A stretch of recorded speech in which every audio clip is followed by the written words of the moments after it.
do that now so I don't forget. And this is our unfiltered workshop about how to handle objections on sales calls. And I just want to give a preface here really quick. I know we might have some young kiddos in the background or on the call. I might say the F-bomb. I might say something offensive. So if that is not your jam, I just want to give a fair warning and heads up. This particular topic has me like a fire in my belly, and the ER nurse in me dies hard. So awesome. But welcome everybody. We're here today to learn how to confidently handle objections. I just want to I'm going to say this a lot, but I want to start to let it sink in that it is a part of your job as a coach to know how to handle objections, to expect to handle objections. That's just a part of the gig. That's a part of the sales process. It makes total sense, and that it's just not about you. The objections don't mean that they don't like you. It doesn't mean that you did a bad job coaching them, but it's just normal when people are making a really big investment, both financially and with their time and energy and resources, that they have questions. So it's okay. It's normal. If you're getting questions on the sales call, there's nothing wrong with you. So the way this is going to be laid out is I'm going to do quite a bit of talking on the front end. If you guys have questions, you can write them down. You can pop them in the chat. We'll get to them at the end. We're going to have plenty of time today. But yeah, any questions before we move forward? All good? Okay, I have notes. I'm gonna pin them up on my screen here. And those of you who have your camera on, I'm going to shuffle you to one side so I can see you when I'm talking. Okay. All right. So quickly, a quick backstory on my coaching specifically related to handling objections is I have a very, very big people-pleasing tendency, and I was not aware of it for a really long time. I feel a little lucky that I had some people just say like, yeah, of course I want to work with you. And I never really had to push them very far. And whenever people told me no, or resistance came up for them, I would often get off the call and be like, oh, they're just not ready. They don't understand coaching. And that's actually how the people pleasing part showed up for me, is that they would give me a little bit of resistance that I could relate to. And I'd be like, oh no, I totally get it. Whenever you're ready, you can find me. And as a coach, I was totally missing the mark. I was totally not doing them a service. It's not my job to coach people to a yes, but it's my job to coach people through their resistance so that they can get to a clear yes or a clear no. Both are equally important. So I would say probably within the last 6 months, I got plugged into a different coaching container that is a little bit more. You're not gonna start working on the pump already. It's more intense energy, probably more masculine energy that I'm in other coaching spaces I've been in before. And they really harp this hard of it's not your job to get to to coach people to a yes, but it's your job to get them to a clear yes or a clear no. And not like no, I can't do it because my husband won't approve, or no, I can't do it because I don't have the time. Like those are no's with caveats. We want to like a clear yes, I'm all in, or a clear no, this isn't for me right now. Okay, so objections. To give a really simple definition, I use objections and resistance interchangeably. So if you hear me flip-flopping back and forth, that's the same thing. But it's basically any reason that gets in the way of your client saying yes. After you've had one session or two session, it's money, time, resources, energy, any reason that is getting in between them working with you. I like to also think, and I also kind of know too, that objection is somebody's ego, like kind of having a panic attack of you are a change agent in their life. You are disrupting their patterns. So of course, whenever, your ego wants to be in control, it wants to know the outcome. And whenever a coach comes in and disrupts all of that pattern thinking, their ego is going to come up with 500 reasons not to do it, because that is viewed as not safe. But like I said, from this moment forward, you are all now aware, you are all enlightened, you are all awake to the fact that you are going to expect objections and not be surprised by them anymore. That is just a part of the sales process. Laura and I could probably flip our whole sales training on its head to put this part in the process to where it's just normal to expect objections.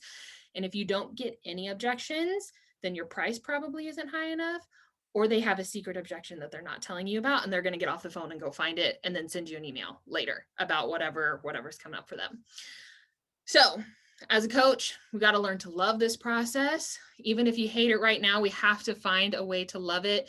Usually that means detaching yourself from the outcome and taking away some of that needy energy. But it is, I would argue, impossible to have a successful practice without knowing how to develop this skill.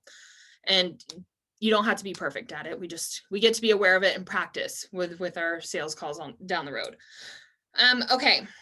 So I was trying to think of like a medical way to relate this. And the best instance I could come up with is, when I was a new nurse, I'm sure that we've all had this patient, right? To where they like want to leave AMA, or they don't want to take their meds, or, like they're completely just non-compliant. And when I was a new nurse, I used to take that personally. I used to be like, oh, I'm the worst nurse ever. I can't even talk this guy into taking a baby aspirin. Like, I totally suck. But over time, as things, as I got more experience, as I had more awareness, it's just so not about me at all. And it's the same way with handling objections. So whenever a patient doesn't want to take their medications, you don't go home after being a seasoned nurse for 10 years and be like, oh, damn, that's all my fault. They didn't take their medicine because I suck at it. But instead, in that moment, you take the time to hear where their objections are coming from. You get to the root of it. Is it just because they don't understand the medication? Do they not know why they have to take it? Do you fully educate them on the negative consequences that could happen if they don't take this medication? For instance, if someone just had a huge stroke and then they don't want to take a blood thinner afterwards, you would definitely take the time as a nurse to sit down with them and educate them on why that is super important to prevent future medical events.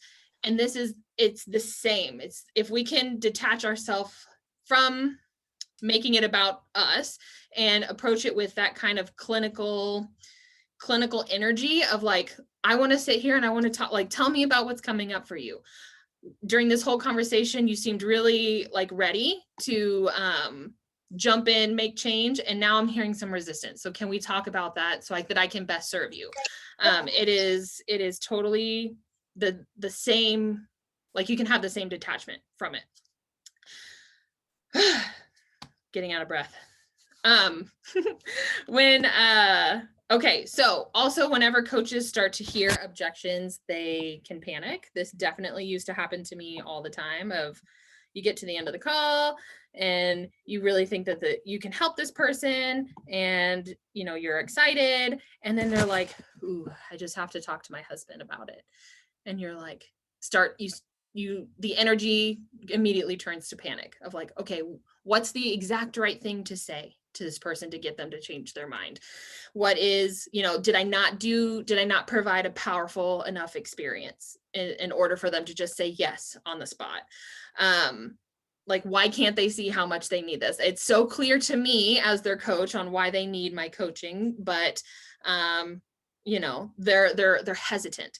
And in that moment, if you have those thoughts, again, sorry, if y'all weren't here for the disclaimer before, I'm going to be talking in an unfiltered way, but you're energetically cock blocking yourself in this moment of it. You immediately make it all about you. The neediness is now just everywhere and your client can feel it. So if you start to panic in that moment and you notice these thoughts coming up, this is a perfect time just to hold space. And you yourself take a deep breath and just remind yourself you are here to serve this person, regardless of the outcome. Super high intention, very low attachment is our goal. So how are we doing so far? I know we've had some new people jump in. Okay, doing good? All right, so that being said, there are two actual core objections to what can be going on. They all of money, time, resources, etc. They all kind of boil down to these two things. They don't trust you as their coach, or they don't trust themselves to actually pull off the change. So all of the I have to talk to my husband, or I have to check my finances, or I don't know if I have the time, et cetera, et cetera. It's all going to boil down. And if you spent enough time to unpack all of that resistance, it's going to boil down to one of those two things, or possibly both. To the next page. Okay, so I promise there's going to be a point here to where we're going to get into how to handle all these different objections, but there's a few other pieces that come to this first. And Sheila, I know that we were talking about this the other day of like, you have to have, in order for a client to be an aligned client, you guys might have heard that language before, is they need to meet the criteria of the 3 yeses. So you have to be a yes to this potential client. You have to be a yes to their vision. You have to be a yes to holding space for them, being along the ride. And you're not just looking to sign this client because you need the sale. For example, when I first opened my business, there was a client that kind of came to me from a referral. I don't know, it was a really loose referral. I didn't know this woman, didn't have a previous relationship with her. And she wanted to hire me. And I just said, I wasn't exactly sure how to help her. Like, I didn't really get deep enough on the sales call, but I was like, you know what? If you want to hire me, sure, let's go. Like, let's do it. And it was one of the worst clients that I've ever had. It was like, in that moment, I lobbed a grenade into my future and it blew up big time. So if you are not a full body yes, if the person on the phone or on Zoom does not like get your body vibrating from the inside out, they may not be your client. So I invite you to check in there. The second yes is that they have to be a yes to the work. They have to be a yes to changing their life. And notice here that I'm not saying that they have to be a yes to you, because it's not about you, but they have to be a yes to the work. And the final yes is they have to be a yes to the price. Not everybody can afford coaching, and it literally might not be in your best interest to take someone's last dollar. Like, if they genuinely cannot afford your coaching, then they are not an aligned client for you. All right. Then handling objections in coaching. So if they're an aligned client, they're all 3 yeses, and you get to the end of a call talking about working together, and the objection comes up, and when the objection comes up, you panic and you don't view this as an opportunity to coach them. Like, I know that I've said this already probably 3 times, but handling objections in coaching is the same thing. That is why it is a part of your job requirement. You are, after this call, going to be better equipped on how to handle objections. Again, it is not an opportunity to make it about you. Just like shake it off, take a deep breath, but objections should get your attention on the call. Like, it should be a huge red flag. You're going to know to direct your energy immediately towards it. Don't not address it and then just get off the call. But I know that like this, you're like, yeah, Shelby, this is great. This is great in theory, but I still hate handling objections on the call. It's still uncomfortable. I don't like it. It's scary. And like, I get it. That was me. As soon as anyone gave me an objection, I was like, yeah, you're good. I'll see you. I'll check in 4 weeks. We'll talk later.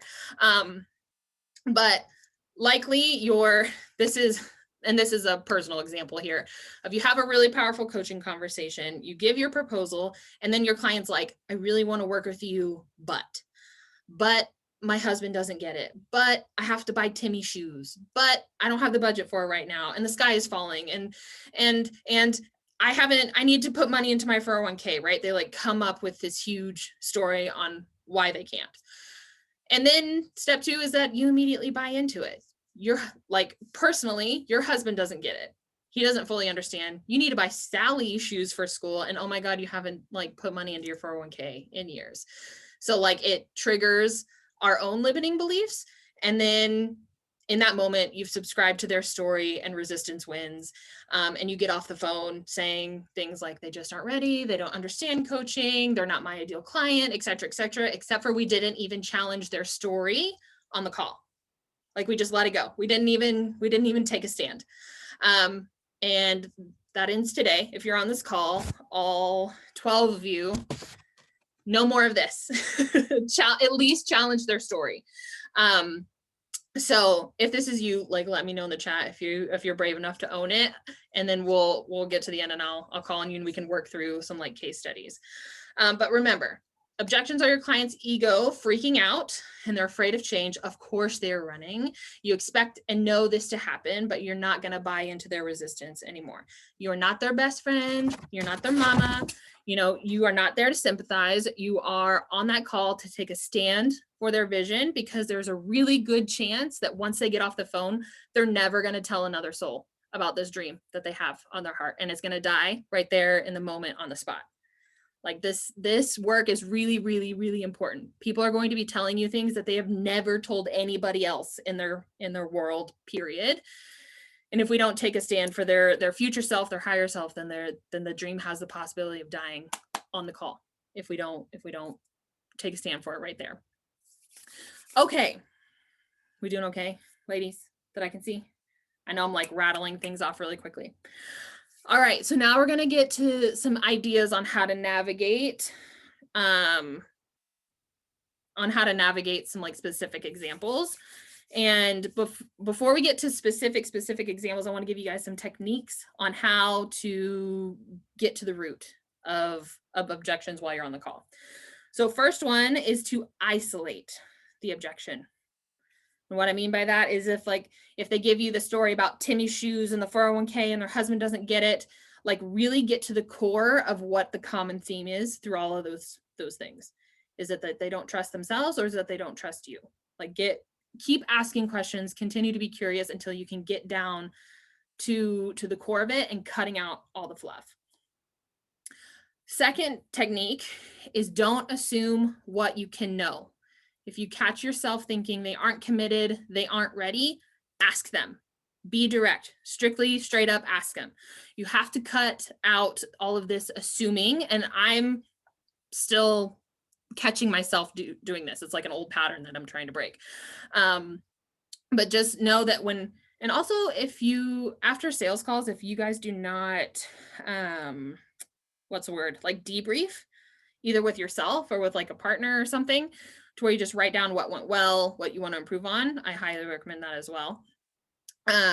But just ask them. If you don't get the vibe that they're super committed, ask them. That's life-changing advice. Sheila, I see your hand. I'll come to you. And then third technique is mirror back their objection word for word. Mirror it back. This is a technique that we are all taught in the collective or another certification process. But say their words and then tag on at the end, if this problem was resolved, would you be a yes to the work? Oftentimes when people are giving you an objection, we assume that they are trying to say yes, but they're actually saying no, and they're just afraid to own it. So check in, ask them if they're a yes to the work. And if they say that they're a yes to the work, then there's another tangent we can go on. But in this moment, if they say like, I'm unsure, or I don't think so, like give them the opportunity to own a no, especially with women, where I think all of us have a little bit of the people pleaser in us, and like we're afraid to own our no in the moment on the call, and it's just easier for us to follow up on an email or a message afterwards. But you can say something like, I have a feeling that this might not be the right time for you right now, and I want to be super clear. Is this a no for you? I think that it's really important that you and I both get to a clear consensus on where you're at. Offer them the space to tell you no. Then if they are still hung up on the price, then they are no to the work. Just let that sink in. It's not your job to get them to a yes. If they're a no to the price, if they're still hung up on the price, then they are not a yes to the work with you. with you.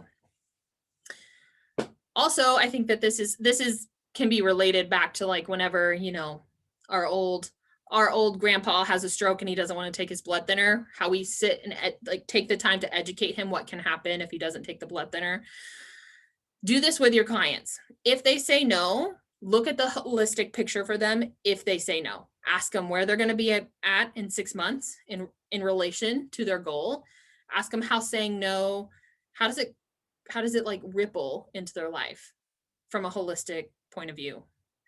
How does saying no get them to show up as a wife, a mother, how do they show up in the hospital, et cetera, et cetera. And also a really powerful way is the opposite of that is when they say yes. Like how does your life get better in every area when you say yes versus when you say no?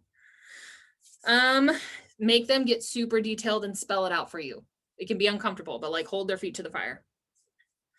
Because again, no might be the right answer, but we want to get super clear. And then finally, yeah.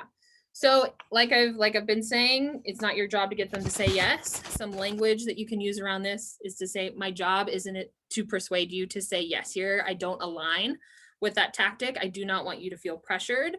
I'm not going to be hurt either way, whether your answer is yes or no, just really taking the pressure off the situation. But then you can say, my job is to take a stand for you here and not leave anything on the table. I want to give you every chance to be as clear as you possibly can about the next steps moving forward. And then ask them what's coming up for them. If they're an aligned client, they have all the 3 yeses, and they like can't see it for themselves. I've had this happen a couple of times to where I'm talking to nurses on the phone and they tell me about their big dream and it's really epic, but they keep talking themselves out of it because they're scared, they're unsure, they don't know if they can pull it off, whatever. Sometimes you will be able to see the vision clearer than they can. You will see their potential more than they can in this moment. And it is okay for you to speak to that vision to their face right on the call. Be like, I see really big things for you. And like pump them up a little bit of like, I see that you are determined. I see that you want this, that you've been thinking about this for 5 years. Like by my calculations, there's no reason why this is impossible for you. So being able to speak a little bit of a pep talk into them. All right, team, we're almost to the home stretch here. Now let's talk about specific examples. So my favorite one is I need to think about it for 24 hours. And it's funny because I'm this client. Whenever people propose to me, I'm always like, I got to think about it. It was on this last sales call where I was being sold to. And the person that I was talking to, the coach I was talking to, he looked at me and he's like, how long have you been trying to solve this problem? If you need 24 hours, I can totally give it to you. But how long have you been trying to solve this problem? And I told him about 18 months. And he was like, okay, so you can go and think about it for 24 more hours, but you already know that our program can help you solve this problem. So is there anything else that we haven't talked about yet that's like causing hesitancy? And I was like, no. And he goes, okay, so do you really need 24 more hours? And the short answer to that is no. And I paid $6,000 on the spot. Like he sent me a link and I paid it while I was on the phone with him. If this happens to your client, get super clear on how long they've had this problem. Tell them that you can give them the 24 hours if they need it. But a lot of people who seek out coaching have had a particular goal for like a long time, 5 years, 10 years, like a really significant portion of their life. And the reality of it is as soon as they get off the phone with you, their water heater is going to go and break, their car is going to break down, something crazy is going to happen. So you have to elicit commitment on the call and you have to really act on the half-life of enthusiasm. So if they're a yes on the call, get off, send the contract, send the deposit stuff as soon as you possibly can. And also prepare them that resistance can show up in like 500 different ways, usually in the form of really big bills when they're investing. All right. So second specific example is that they really want to do this. They just don't have the money. And so then invite them to check in with yourself. And if they meet the criteria for the 3 yeses, ask them if money was not a part of this problem, are you a yes to the work? If they are a yes, I say, okay, then I'm a yes to you. And do you want to talk about like a way that we can get creative to make this work? Usually that looks like in the form of like taking a deposit, and then they're going to come up and give you a plan of how they're going to pay it off, so like a payment plan during the next 8 or 12 weeks. If they, and you can like legitimately brainstorm with them. Like a lot of people are just unaware of like how easy it is to get a credit card, or going ask their great aunt for a loan, or etc., whatever it may be for them. And then if they tell you, I need to check my accounts. Has anyone gotten this one before, to where they're like, I need to check my bank account? Say, cool, go ahead. I'm right here. Just like turn off your camera, go check it. I want to be in it with you, because they can like log on to their online banking in that moment. Again, usually money resistance is them trying to tell you no, they're just not ballsy enough to do it. So if they get weird after you're like, okay, go check your bank account, I'll be right here, we don't have to end the meeting, just go check. And if they get weird, offer them an out, offer them a no. Also, the the biggest one that we deal with, since most of us on the call work with women, is my husband won't let me, or I have to talk to my husband, etc., etc. So because relationships are really dynamic and multifaceted, I check in and ask, like, is having a conversation about money within the realm of possibility with your husband? Like, is that safe for you to have that conversation? Have you had that conversation? How did it go? I also offer them a no in this moment. The first time that I invested $10,000 into my business, I told my coach, oh, I just have to talk to my husband. And I really wanted him to tell me that it was stupid, and to tell me no, and to not let me do it. And he did the exact opposite. He said, that's a lot of money, but you got to do what you got to do. And I was like, okay. So I usually share that story with women on the call, and I'm like, if it's a no, just it's okay to tell me. Like, we can still be friends. I'm not gonna be upset, but I want to offer you the no. I want to offer you the out. And most people are like, no, I don't want to tell you no. I'm just afraid to have that conversation. I've had it before and it didn't go well. So like that opens up more doors for coaching. And then this is a really powerful shift for a lot of women, but I tell them, okay, like if you are a yes, or I'm a yes to you, you're a yes to the work, and you're a yes to the price. We just got to get a little bit creative on how we're going to figure it out. Go to your husband, informing him of your decision. You are not going to ask permission. You are going to inform, and then you can figure it out on your own. And a lot of women are, I think, intimidated by that train of thought, but it can be super, super empowering to just be like, hey, I'm doing this thing. I know you don't get it, and that's okay. I'm going to do it. I'm going to do it anyway. And if it blows up in my face, like, I'll just be paying off a credit card for the next 3 years. Okay, again, I'm going to end here. I know that was a lot of information. Thank you for hanging in there with me. But it is not your job to get people to say yes. So take that expectation out of your brain, throw it in the trash. It is your job to get people to a very clear yes or a very clear no. The no is just as powerful as a yes for everyone that I've given a no, or who has given me a no. All right. That's it on my end. Do we have questions? Oh, Andrea, did I cover my screen? Like the whole time? I did not mean to cover my screen. My notes were up on my laptop. I couldn't see the messages. Well, that'll be fun for the recording. People just get to listen. It wasn't for very long. Okay, good. For a couple minutes. Yeah, permission to like wave me down and be like, hey, stop. Yeah, Sheila. So, you've been teaching that the follow, initially we do like a 90-minute deep dive, and then we do like a 45-minute follow-up. And the way that we've been taught recently is to do like the first, 30, 35 minutes of the follow-up call, kind of review over the week, and how did the coaching go, what kind of effects did it have, et cetera, visioning for the future. And then the last 10 minutes are about the proposal. This sounds like more than 10 minutes, or potentially could be. Should we how much time would probably be realistic to set aside to coach through the maybes? Yeah, that's a good question.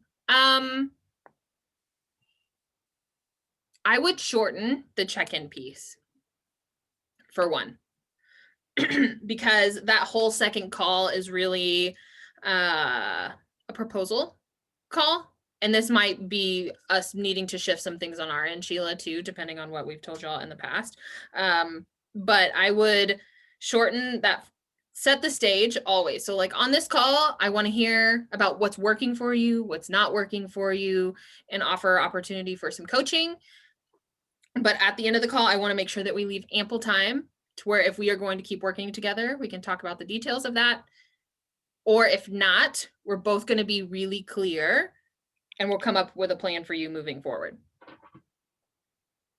So like a half an hour of that 45 minutes, would you say? Yeah. Yeah, 25, 30 minutes. But I wouldn't be like on the beginning of the call, like, don't talk about the weather and like, you know, what they did for fun over the weekend. You know, don't be afraid to like jump straight into the deep end.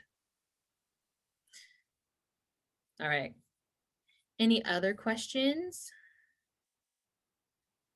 That was a lot of info. Or you can tell me your biggest takeaway if I like made you mad, any of those things. I have I guess maybe a quick recap just to, I'm sorry, she starts crying right now. A quick recap. So don't assume it's usually one of two reasons: when they don't trust you that you can do, sorry, they don't trust you as a coach, and then two, that they don't trust that they can do the work. Yeah. Address, like, if money weren't an issue, do you think you're capable of this work? And then even asking like the deep questions as to where do you see yourself in 6 months if we do work together?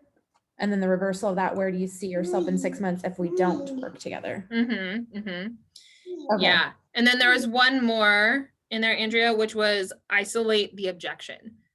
So like if they give you a huge, you know, if they start from birth and give you the whole story of their whole life on why they can't, feel free to cut them off if they do that too, by the way. Just be like, okay, I hear that this is important to you. Tell me the good part. But isolate the objection, like the essence of what's coming up for them.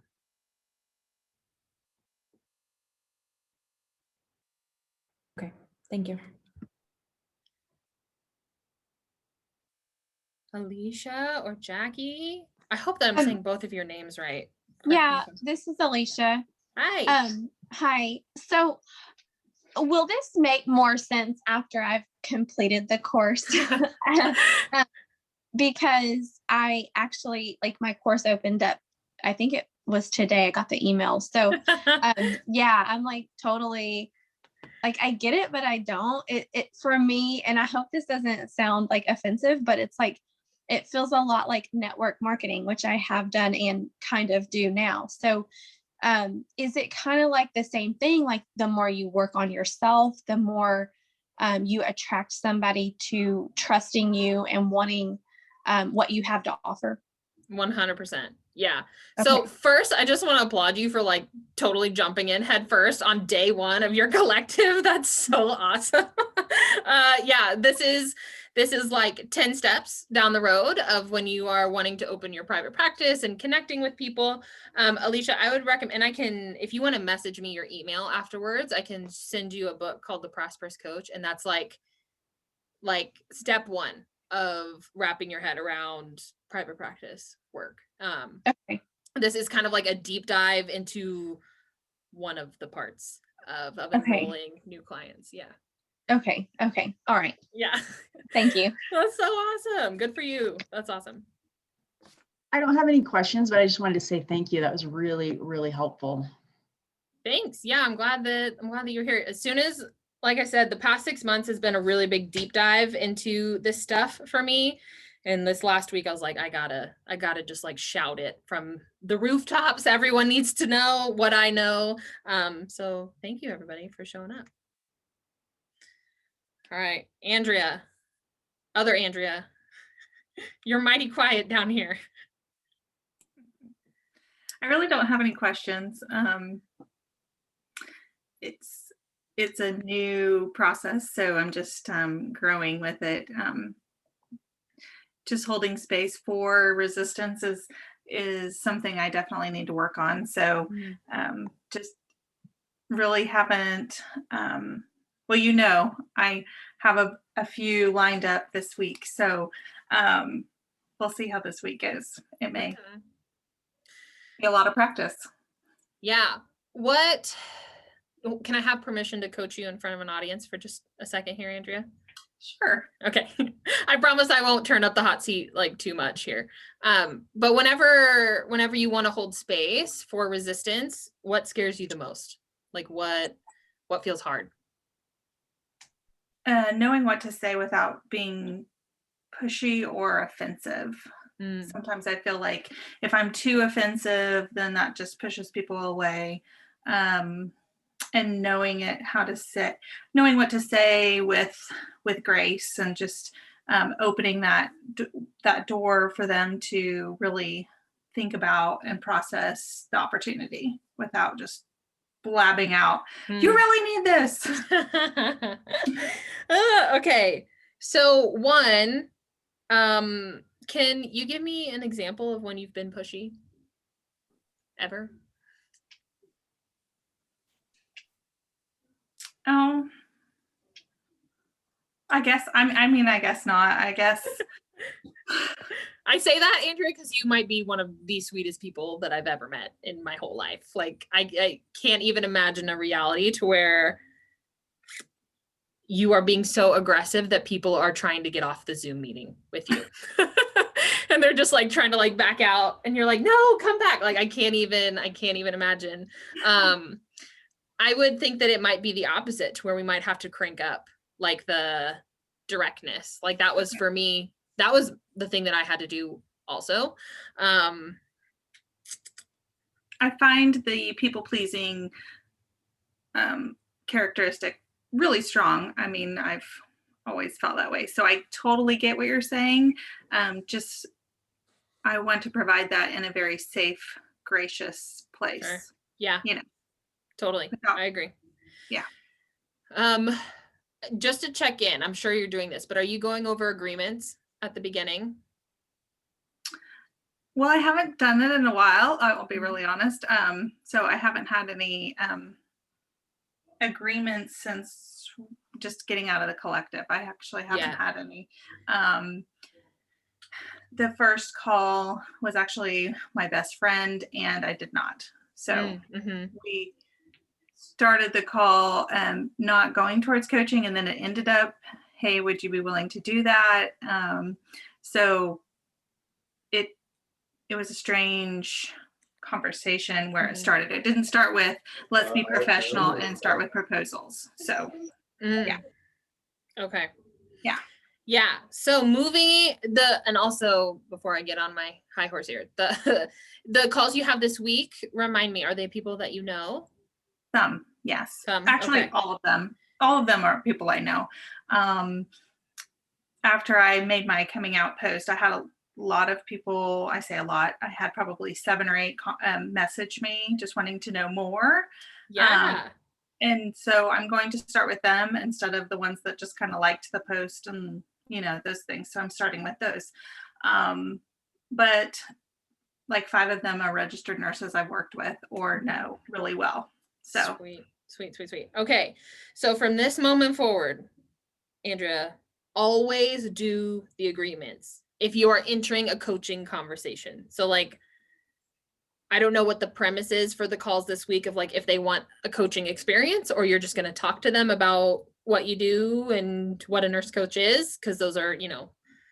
I was going to ask you tomorrow night. Yeah. So that was actually one of my questions. Like, do I just jump in and say, hey, would you like to try this experience? And let's do a deep dive. And that's where I was leaning towards, like, let's have a coaching experience. And then if they absolutely love it, just explain what it's about and see if that's something that they're interested in. And maybe that's what they want in the deep dive too. I don't know. Totally. Yeah.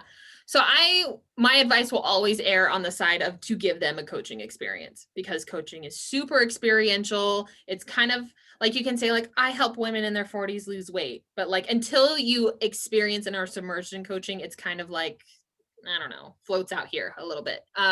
So if you want to message them beforehand and be like, hey, I just want to get super clear on our call for this week. Like, I'm totally game just to talk to you about what nurse coaching is, but I'd also love to just gift you an experience of what coaching can be like. And if they opt in for the coaching, 100% always do the agreements all the time, because it can be weird if you're talking to your best friend and you haven't done the agreements, and then you like come in with laser guns and are like, wait, this, like it can get a little bit hot and intense when you don't have permission to do that. So always do the agreements. And then also know that one of those agreements is I'm here to serve you and not to please you. I mean everything with the most positive intent, but I might say things that upset you. So like it's a huge blanket statement right there. And also if I do this when I get scared, and if you're my client on the call, you might have picked up on this, but whenever I get scared to coach someone in an area that I can tell is like tender or vulnerable, I preface it. I say, this question might hit you, like might twist in your side a little bit, or this might be a really deep question. Just know that you're in control of how you answer it. And then I ask the question. So it can kind of give a little bit of a buffer. Really ballsy coaches don't do that, by the way. That's an area I'm leaning into as well. But yeah, just open up those communication conversations of like, what do you want out of this week? Do you want we can just shoot the bull, or I can give you a really powerful experience. Because whenever we have a referral based business, it's easier when people have an experience under their belt from you. Sure. Yeah. Yeah. Okay, Andrea, does that make it a little easier moving forward? Of course. I mean, sometimes I just need to hear it, like be called out on it, like you need to do it, And I love the agreements because it really just sets the stage for like how this conversation is different than every other conversation that we've had. When I was a student, I coached all of my best friends. And at the beginning of each call, I said, okay, friend Shelby is done. I am now Coach Shelby. I will let you know when Coach Shelby has left the building and I am your friend again. And I'd always like leave time at the end to where we could just like be friends and catch up. But you get to be extra protective of your coaching role when you're coaching family too. Okay. And Andrea, since you are a client of mine, if you want to record, if you can get permission to record a coaching experience, I mean, I'll listen to them and I can give you feedback as well. I've also found since I started recording my sales calls so that my coach can listen to them, that I'm ballsier because I don't want to get called out on small things. I was totally thinking, oh, I would hate to hear your critic after that call. It's all good stuff and it's all stuff that I'm glad that I know, but I find myself like walking right up to the edge because I don't want them to call me out on stuff that I already know that I should be doing better. I once heard some advice to like run your business as if someone's making a nurse coaching documentary about you on what it's like to go from really new in your private practice to creating a thriving business. And ever since then, I'm like, oh God, okay. Everyone's watching all the time. I can do it. All right, Andrea, thanks for letting me coach you a little bit. Thank you. All right.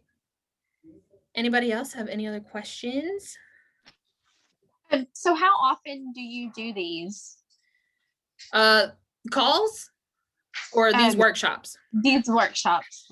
That's a good question, Alicia. Whenever I feel inspired, there's another, so Laura is the other half of the Successful Nurse Coaches and we ping pong back and forth.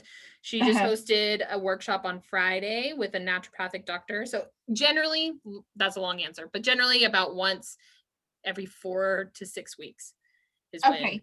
Yeah, Laura is how I got connected. So actually last month I was able to get on that call with the naturopathic doctor. This Friday I missed it because my work schedule was crazy, but yeah, hopefully that will be recorded.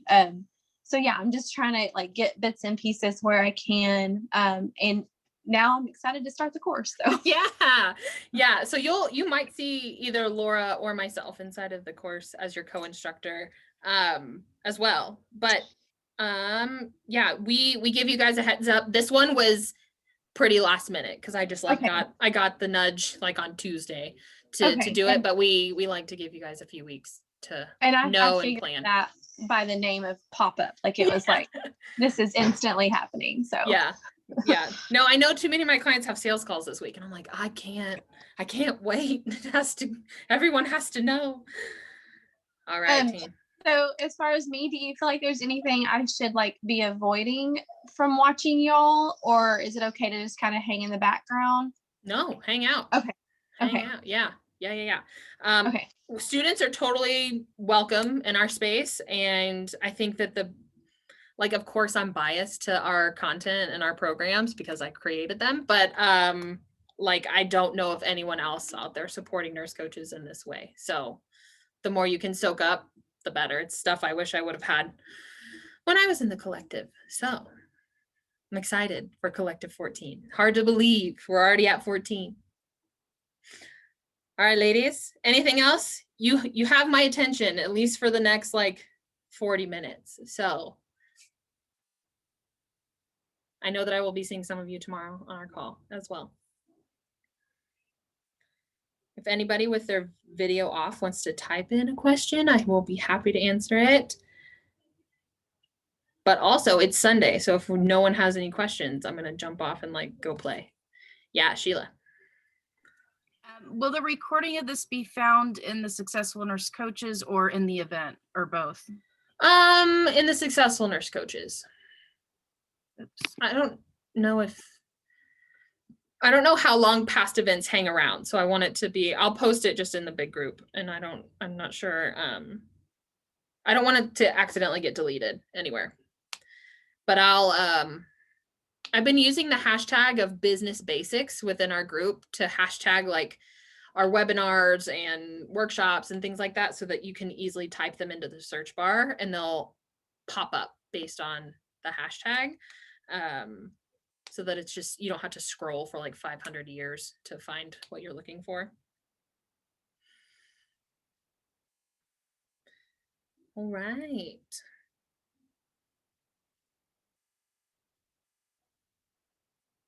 Jackie, can I ask, did you go through the collective or are you from another certification? No, I was in Collective 9 and Laura was my coach, and I'm actually going to be doing the mentorship with her starting in April. Sweet. I'm very Awesome. excited. Awesome. Yeah. Cool. All right, team. Well, no more questions. I'm going to like call it. I'm not going to drag it out, but I do appreciate everybody's time today.